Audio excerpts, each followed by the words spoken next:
Salut à tous, j'espère que vous allez bien. Écoutez, moi je vais très bien. Donc je te fais cette vidéo aujourd'hui pour te parler vraiment plus de mes échecs. Alors, ça a été mes échecs professionnels. J'ai travaillé 13 ans dans le salariat. Déjà, dans le salariat, j'avais pas mal d'échecs. Tu vois, j'ai travaillé dans un corps de métier qui me plaisait mais qui ne me correspondait pas. Ça me plaisait, j'aimais ce que je faisais, mais c'était sans plus. Pourtant, quand je travaillais, j'arrivais quand même à le camoufler. Les gens pensaient que j'étais vraiment un passionné de ça. Mais parce que de bien faire mon travail me correspondait totalement. Tu vois, je suis perfectionniste. J'aimais ce que je faisais, mais que je voulais pas que les gens ressentent ça. Parce que le but, c'est que quand le client venait, je voulais qu'il soit clean. Tu vois, je voulais que tout aille bien pour lui et je voulais qu'il puisse compter sur moi. C'était très important. Et quand j'ai eu pas mal d'échecs, tu vois, sur des sociétés avec lesquelles j'ai travaillé, où on m'a pris pour un con, hein, tout simplement. Il y en a qui m'ont totalement... Je vais pas dire des termes parce qu'après, ça risque d'être violent et je risque d'être banni de YouTube, mais il y a des termes qui ont été assez violents, où on est parti très loin. Il y en a un avec qui j'avais travaillé à tel point que il voulait pas me payer à la fin. Je lui ai dit si tu me payes pas, ben, ça va pas le faire, tu vois, on peut aller très loin. Et je parlais pas de procédure judiciaire, je parlais vraiment, on allait vraiment se confronter lui et moi, jusqu'au jour où je suis allé directement dans son magasin et à ce moment-là il m'a payé parce qu'il n'avait pas le choix. Et il y avait quoi encore? Il y a eu un patron qui a été génial avec moi pendant des années, avec qui j'ai travaillé, avec qui vraiment je me suis développé. Ce patron, à la fin, il m'a un peu craché dessus, tu vois, entre guillemets, alors que j'y ai donné 5 ans de ma vie.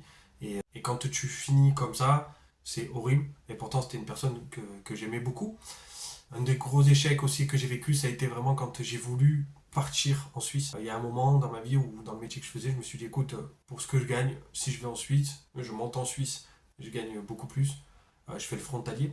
Et en fait, quand je suis monté, j'étais pas du tout dans mon élément. C'est-à-dire que je suis arrivé là-bas, un accueil pourri. Alors les Suisses, j'ai rien contre les Suisses, bien sûr, mais c'est juste le corps de métier lui-même, c'est les gens qui sont dedans, qui étaient comme ça. Et quand je suis arrivé, je commençais à 3 heures du matin là-bas. Je finissais à 14 heures, je crois, un truc comme ça. Et quand j'arrivais là-bas, j'ai eu aucune information. C'est-à-dire que je savais pas à quelle heure on mangeait, je savais pas comment ça se passait. Ils m'ont fait mettre des chaussures. Oui, j'avais des chaussures de sécurité. Ils m'ont fait mettre des chaussures de sécurité qui traînaient dans un coin. Elles étaient pourries. J'ai mis mes pieds là-dedans. J'ai dit, mais non, je vais mourir d'un truc au pied. Donc, du coup, voilà, tu vois, j'ai eu, et le plus gros échec, ça a été celui-là, tu vois, vraiment de monter en Suisse, j'étais vraiment déterminé à réussir là-bas, parce que pour moi, c'était important de gagner plus d'argent pour ma famille, tu vois, c'était un des premiers pourquoi, c'est dans une vidéo que j'ai mise, et c'était important de vraiment mettre à l'abri ma famille, voilà, de partager tout ça, et quand tu montes là-haut et que tu échoues, mais tu échoues parce que le contexte ne te convient pas, mais que toi aussi, ça ne te convient pas. Moi, j'étais pas heureux. J'étais pas heureux, pourtant j'ai un ami extraordinaire qui m'a accueilli là-bas, qui m'a fait vivre avec eux et ma femme sous leur toit avec leurs enfants. On avait tout, tu vois. Et franchement, je le remercie encore s'il voit cette vidéo. Et franchement, quand je suis allé là-haut, par contre, ça m'a fait une magnifique expérience sur l'échec, justement. Parce que quand j'ai commencé à travailler là-bas, j'ai vu que les gens, c'était plus que de l'exploitation, je veux dire. C'était plus que de l'exploitation, c'était plus que ça.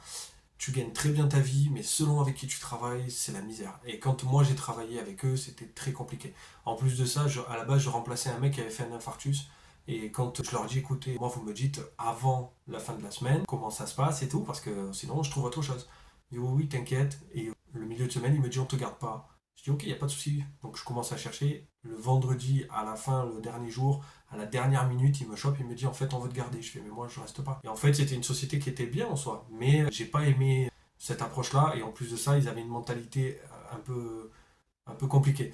Mais ce que je veux te partager à travers l'échec, c'est pas juste de te raconter ma vie comme ça, c'est vraiment de te faire comprendre que j'ai tapé énormément de fois le mur et je m'en suis pris encore là.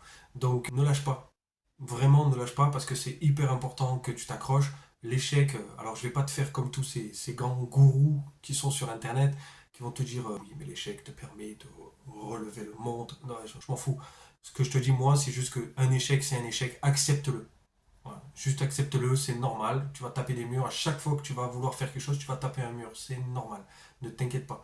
Donc accepte ton échec, prends-le, fais-t'en de l'expérience et avance. C'est tout. Maintenant, il y a des échecs qui sont beaucoup plus durs à surmonter et qui te blessent plus profondément. Ces échecs-là, tu peux pas les soigner en un mois. Tu vois. Donc quand tu as vraiment ce problème-là, il faut que tu en parles un peu. Alors, je sais qu'il y en a que c'est compliqué, tu peux pas trop parler, il y en a qui aiment pas parler, il y en a qui... Voilà. Mais parle-en. Vraiment, si tu veux un conseil parle-en. Parce que ça va te libérer un peu déjà, et puis une personne va avoir un regard peut-être plus différent de ton échec. Moi, j'ai parlé plusieurs fois à ma femme en lui disant, mais ça c'est un échec. Elle m'a dit, mais non, c'est pas un échec. Ça, c'est pas un échec. Et en fait, je disais, oui, c'est pas un échec, toi tu le vois comme ça, mais c'est pas toi qui l'as vécu, c'est moi. Oui, mais je te dis que moi, c'est pas un échec. Et on a discuté, on a échangé sur ça, et en fait, au bout du compte, tu te dis, ok, ouais, c'est vrai que quand tu as fait ça, tu fais ça, tu fais ça, tu fais ça, ben derrière, c'est vrai que tu peux pas le vivre vraiment comme un échec. Au contraire. Et tout ce que j'ai appris avant me sert aujourd'hui. Même si c'était un autre corps de métier, même si j'étais dans totalement autre chose, ça me sert. Donc, vraiment, tes échecs, garde-les bien en tête. Ils sont ancrés, de toute façon, ils sont en toi, hein, puisque c'est toi qui les as vécus. Mais ne t'arrête pas à ça. Ne t'arrête pas à ça, vraiment. Continue et tu verras bien. D'accord? Je te souhaite une bonne journée. Ciao, ciao.